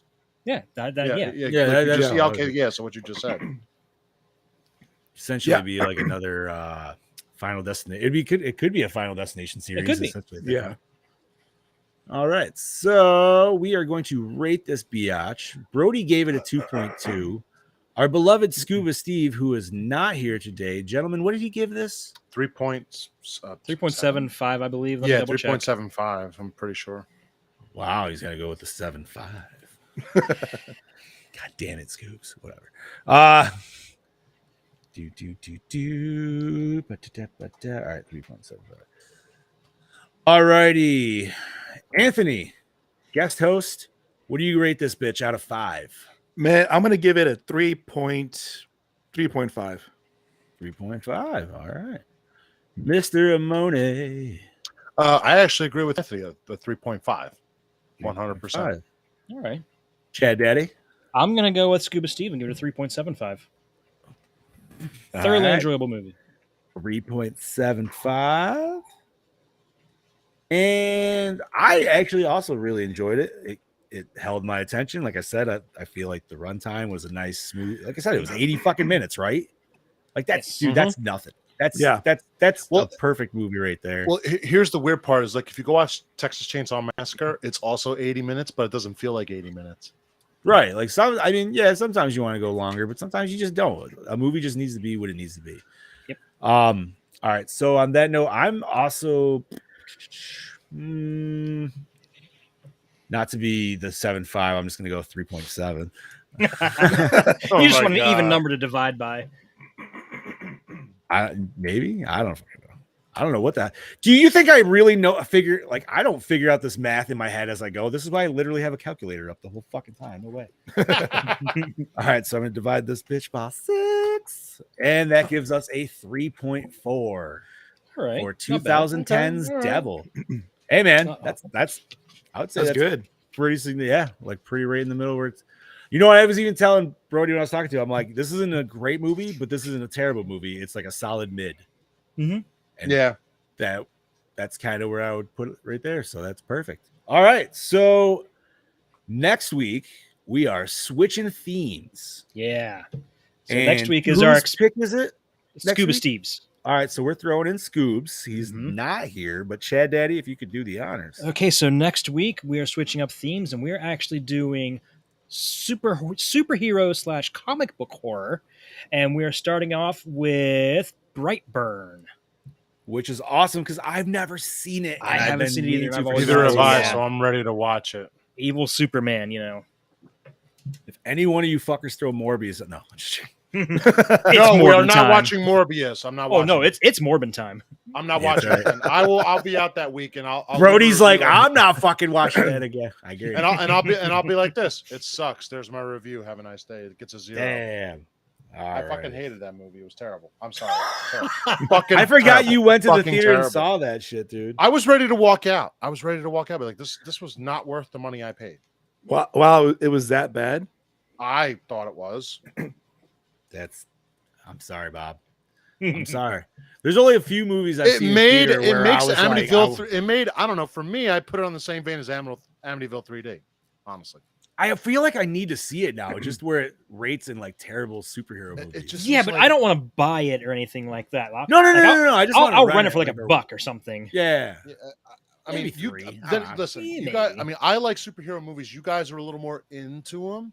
Nothing wrong with that, of course. But like this movie, I don't know. Like they had 2 years. Oh, Brody likes Morbius. Never mind. I don't know.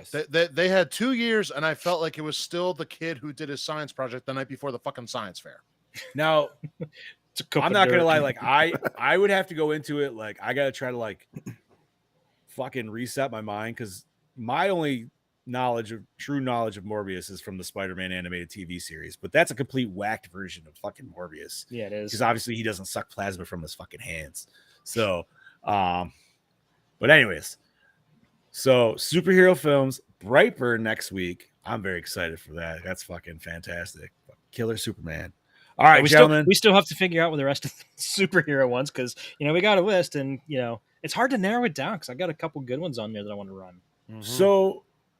Yeah, there's a lot of them out there, dude. Like there's more than you could think. You said yours is after Scoops, yeah. Scoops, right? Okay.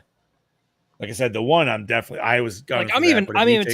I'm tempted to put Hellboy up there too. But Hellboy totally is horror. But would we want to do the original or the newer one? Whatever your choice. I've never seen the new one. Yeah, I never saw it. Oh, I heard it was very mixed when it came out. The wife is asking for Constantine. Well, Bubbies, I have a blank spot, so we'll see. That's a possibility. Right. All right, gentlemen. It has the best version of the devil you'll ever see. I don't know, man. I don't know. I like my Ray Wise. Ray Wise is good, but Peter Stormare was fucking awesome. Oh yeah, he's like a terrifying motherfucker. Yeah, I don't know who else would play as. I don't know. I'd have to think about that. That'd take a while. Anyways, it's time to get nerdy. If we can get nerdy, I got one thing. I don't know if you guys got anything. I mean, I have one. I talked about it last time, but you go first. Word. All right. So if you all have the Evil Dead game, you can head over to bossteamgames.com right now, and they are selling the Savini Ash variant skin, as well as a t-shirt for only 30 fucking bucks. And honestly, that's a hell of a deal. Because like most t-shirts you're going to buy offline are going to be 30 bucks anyways. Exactly. And the Savini skin was specific, like you had to I think it was day one pre-order, some bullshit. And a lot of people sold those off for fucking a lot. So you can get that shit for 30 bucks and a t-shirt. But you've only got 2 more days to do it. Yeah, I think I'm definitely going to hop onto it, honestly, because like it's a cool, weird looking Ash.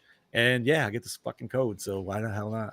I'm still debating it because I always wanted the Savini Jason and Friday the 13th and never got him. So I might have to hop on the train here and get the. That's Savini how that same boat, Chad Daddy. Same boat. Yeah. All right. Bobby, what did you have, nerdy?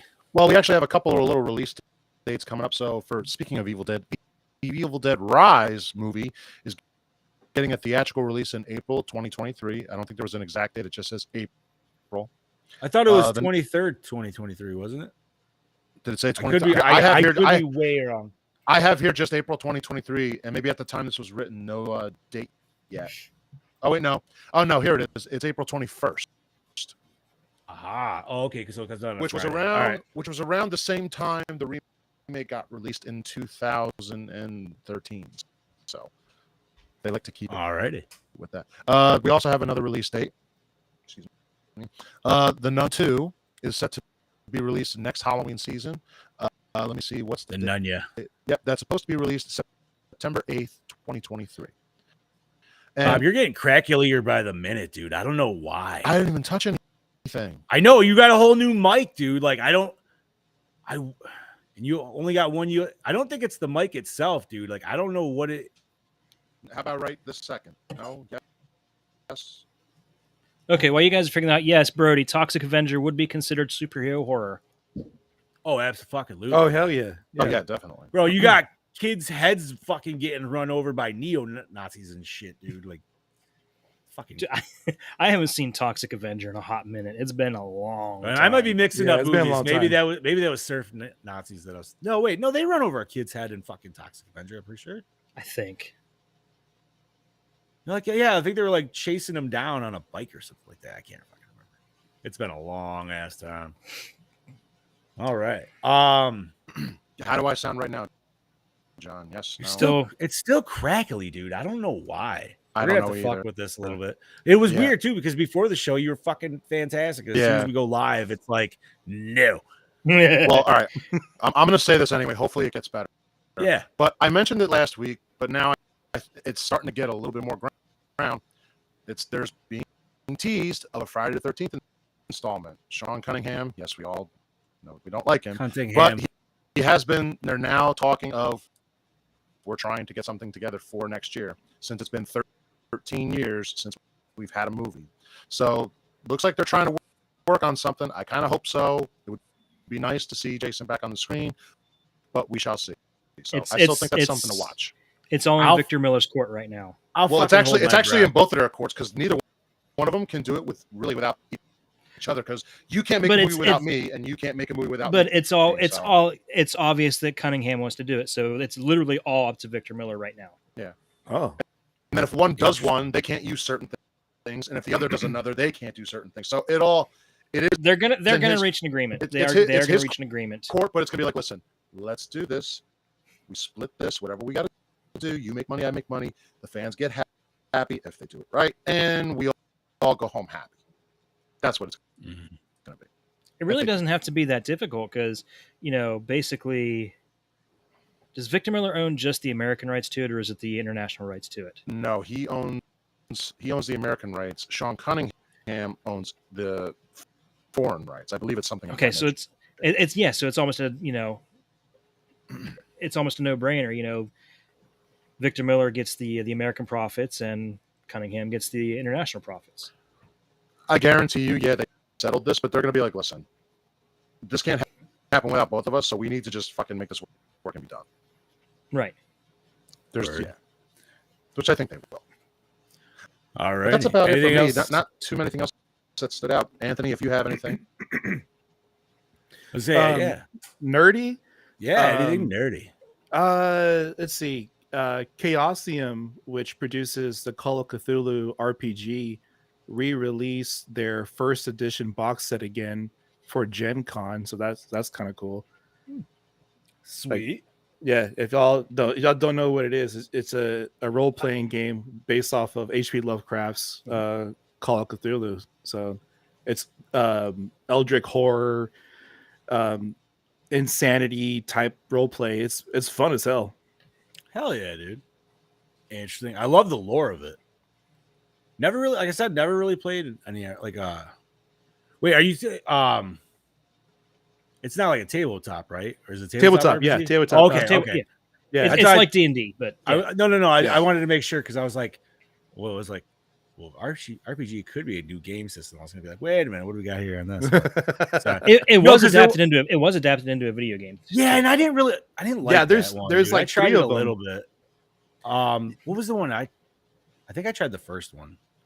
It's okay. The video game adaptations to H.P. Lovecraft stuff, it's not too bad. The gameplay is kind of spotty, it is, yeah. But the story and the lore of it really drives you in, and I think that's what people want, is that cosmic horror type feel when you play the game. Maybe I gotta dive in a little bit more than 10 minutes, I guess. But no, like I just remember, I think because you're kind of in like almost like a New England style town, right? In the beginning. Yeah, so it's set in I believe the 1930s, 1920s. Yeah. And you're a detective, and you're trying to find out what's going on with these missing persons. And you just follow the story. It's like those RPGs where you have those choices of what you want to say, and then those choices dictate like how the story plays out. So So I used to hate those as a kid, dude, but now obviously as an adult, like I'm just like, all right, yeah. I still whip through them, but I'll like at least like read. You know what I mean? Like, so, although there's some games, man, that are like Guardians of the Galaxy, like fucking does it fantastic with that style. So if you ever get a chance to play that, it is a fun game. I know I need to go back and play that shit too. I have it. I haven't played it yet. Finding the time is always the time. That's exactly the problem. It's not an overly long game, so no. I should really go back to it. The wife and I just started playing a white. Oh my god, it's a co-op game called A Way Out, where you play the prisoners. Prisoners, yeah. It's pretty interesting so far. I wasn't sure how I was gonna feel about it, but I really dig it. Oh, if you want a really good like couple gaming game, there's one that's called It Takes Two. Which one is it? I've heard of that. I have heard of that. Yeah. What the? Okay, go ahead. Yeah, what is it about, dude? It's such a good game, dude. It starts off with the husband and wife. They're getting a divorce, and the daughter is blaming herself, so she makes a wish, and you turn into two little toys. And each player has control of each character, and you have to work together as a team to go finish all these levels. And then it's a fantastic game. It's funny. The time just goes like in seconds because you're having so much fun with the goddamn game. It's just so great. It's so awesome game. Nice. Hell yeah. Oh shit! What is Brody saying? Brody says Hellraiser teaser was right. released. Yes, the Hellraiser teaser was released a couple days back now. 4 days ago. Yeah. Yep. Interesting. Actually, it looks pretty good. Is it a lady? It is. Yeah. It really doesn't show much though, unfortunately. But I'm kind of okay with that. You don't want to reveal too much before it premieres. All these models, unless these are just going off of like statues of like previously things, they're like just titties all hanging out and everything. I loved Hellraiser as a kid. Oh, Hellraiser was a great. I was not a fan. The third one I liked. You like the second one. The second one was fantastic because the second one, I don't know. The second one, I just felt like it just took the premise but just made it did better. It was one of those rare times where the sequel was better because that was the Doctor, right? Mm-hmm. Yeah, and he had all the weird like hose appendages and shit. That was in the labyrinth, dude. Yeah, I did like that one. Great makeup. I mean, I listen. I can't completely shit on the first Hellraiser because like the effects and everything were fantastic. Good, they were really good. Yeah, Frank looks amazing, dude. I always love when somebody does the Frank cosplay. It's so gross. It's so awesome. All right. Anything else nerdy, gentlemen? A couple of things today. Justin Long kind of announced that they are seriously talking about doing a sequel to Tusk. Oh yeah, never saw it though. I've never seen it. I just don't really see any desire to even do a sequel to it. Watched it once, and I do not see the reason for a sequel. A lot of people. It's one of those movies like you watch it once. Okay, I saw it. Okay, that's good. He was supposed to do a third one. Is he still planning on doing Moose Jaws? As far as I know, but I haven't heard any movement obviously on it. Clerks. He's doing Clerks 3 right now. Yeah, so like I wonder if he's like. I figured he would have wrapped up that trilogy before he would have went back to the other one, but maybe he'll just go back and forth. Who knows? Who knows? Because I never watched Yoga Hosers. I don't know if you guys.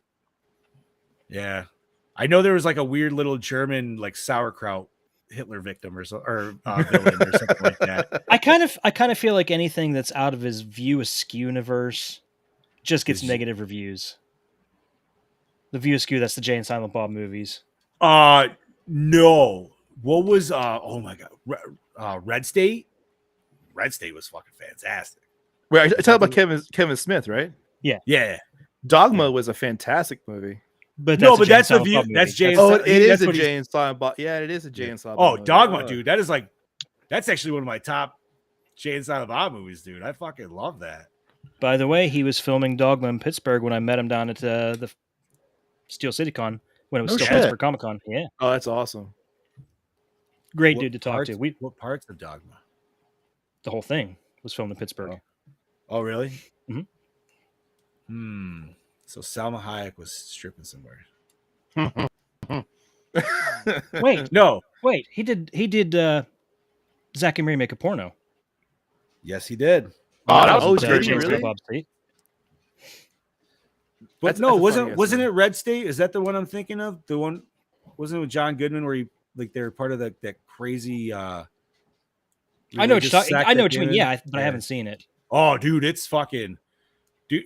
We've talked about it in movies before, like oh my god, what was the one I had you guys watch with the vampires that was like super dystopian? Jesus. Stakeland. Stakeland, thank you. Oh, Yeah, that's yes. brain friend. So yeah, like you know how the military fucks in, or I'm sorry, like the religious fucks in that, like make you feel like you're just fucking dude, Red State really brings it out, man. You're just like, nope, fuck all this shit. Oh man, Red State or not Red State, fucking Stakeland, man, that just so depressed me. Yeah. You never but it watched was the still a second good one, did movie. you? No, It was just as good. It was I don't- just as good. I don't know. I don't want to get punched in the gut again. Yes, you do. It's gonna do it. It's gonna do it. It's just- Everybody wants to get punched in the gut every once in a while. hey man, sometimes it's just It's got to be a hey, long listen, we're once gonna in a talk while. Okay. not all dystopian has like obviously sometimes dystopian can be funny and all this other good shebang, but you know sometimes you do it like legit, just like that movie did. Yeah, you know it's a heavy hitter. But all right, anything else nerdy, Chad? Just Or one more news? thing that Scream Factory, they announced today, and Dawn of the Discs revealed actually last night, that the cult classic, The Company of Wolves, is getting a 4K release in November.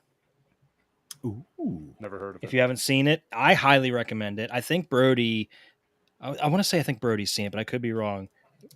But it's got a really good werewolf transformation scene. Really cool movie. What was that again? Okay. Company of Wolves. Company of Wolves. All Oh, right. cool. Okay. I'll It's check like Yo, a dark fairy tale kind of thing.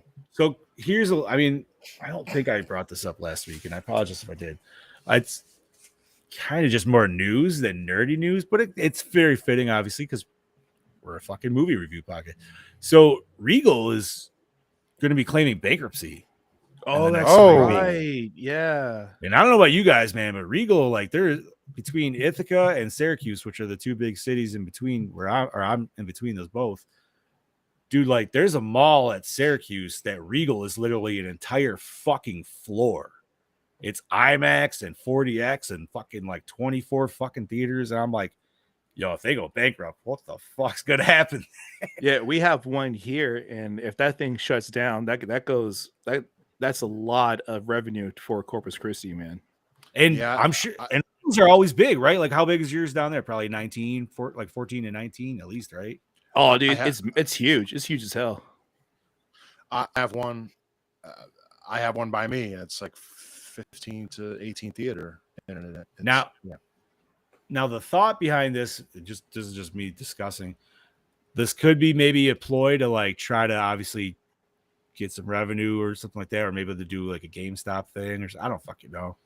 Well, I'm sorry, real quick. All I know is I got about 5 movies planned that are going by my house, so I will bring in the revenue. You know, I'm I not guess gonna lie.